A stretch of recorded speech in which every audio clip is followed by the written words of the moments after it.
pit. I'm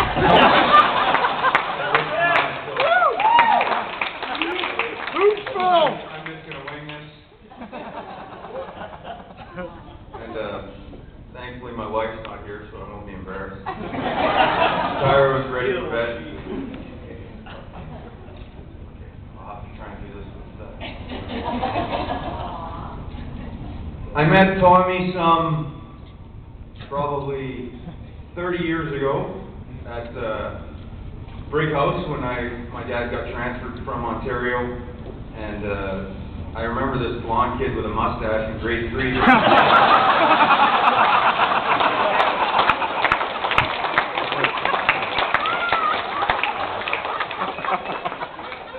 Which hasn't been shaved off since, except when I think we shaved half of it off one night when he had a little too much to drink. As well as stripes down the legs.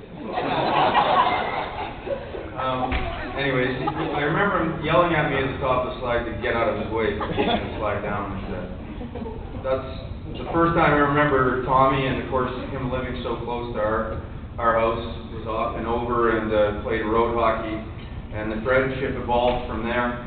And I have a kind of a funny story in Brig House. We were probably in grade 5 or 6 at the time, but we had mentally challenged people at our school at Brig House. They often were integrated into just everyday classes, and we were playing square ball one day. And if you're unfamiliar with square ball, you stand in the square of 4 and you have to kick the soccer ball, and it can only bounce once, and you have to kick it into someone else's square. Anyways, the ball got away from us, and Tommy ran to get the soccer ball, just as this mentally challenged kid, who often ran around with his head down, muttering and mumbling stuff, and he ran full tilt into Tommy, head first. And the poor kid, Tommy went down like a rock. And the poor kid staggered out into the field all the way. We had to send someone out to go find him. I had to go over and help Tommy up, and I could just see the birds were spinning around.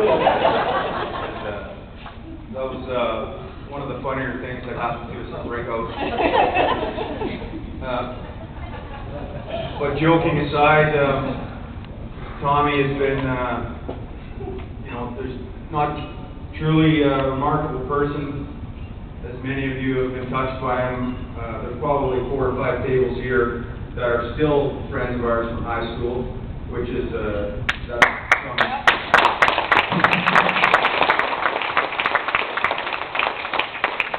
we had our 20th grad reunion last year. Graduated in, or some of us, in 84. 2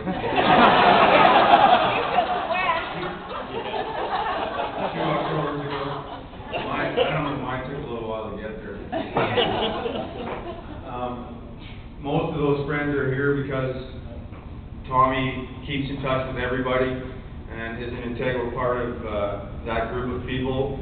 And just to give you the shirt off his back, has been there for me when I moved to Vernon in 1989. I having problems up there when I first moved there with this and that. I'd be on the phone late at night, and Tommy answer his phone, talk to me for 2 hours, and never bat an eye, and has been there through and through all these years, and continues to come visit, and we remain the best of friends to this day.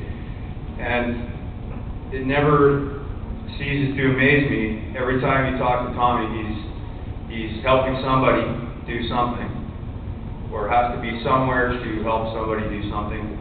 I know personally, when I come down to Vancouver, because I've been gone for so long, Tommy is called the ghetto version of the OnStar. I call Tommy on his cell phone and he tells me where to go.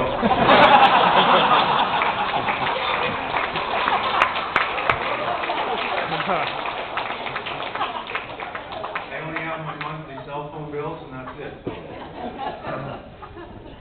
Just truly remarkable person, would give you the shirt off his back and continues to help people day in and day out. And I've had the pleasure of spending some holiday time with with Maureen and Abby and Tommy last year when they came up to Vernon, and we ended up holidaying in Revelstoke, and an absolute charm to meet and get to know Abby and Maureen.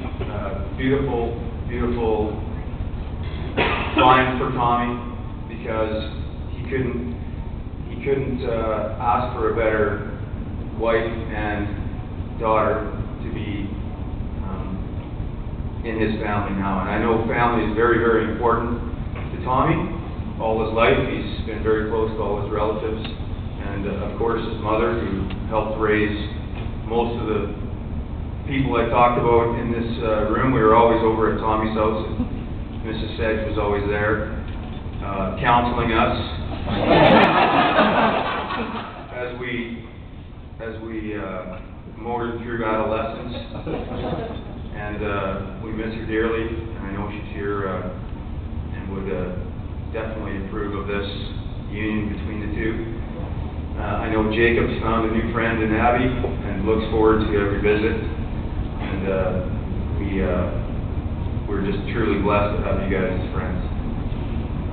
We mean that.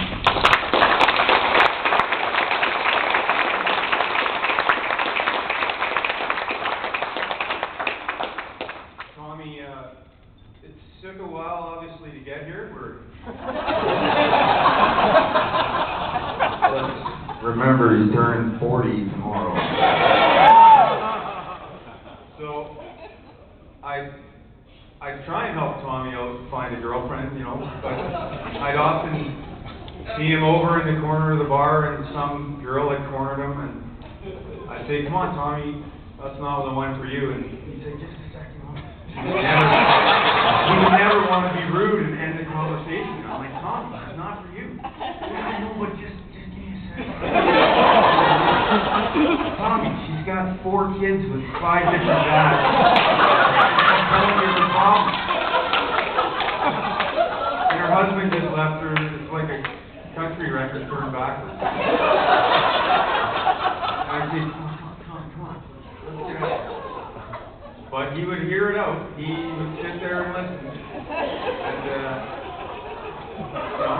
And then she'd be phoning, and because of course he gave her his number.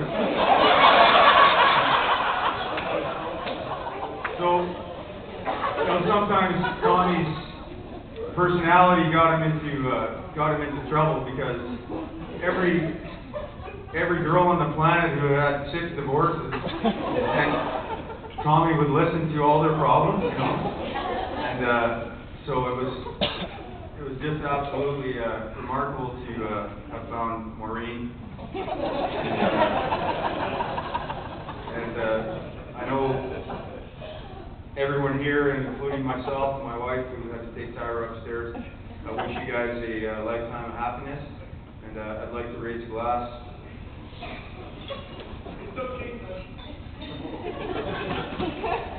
I was going to tell that story when I'd like to raise a glass to the groom, and we wish you a lifetime of happiness.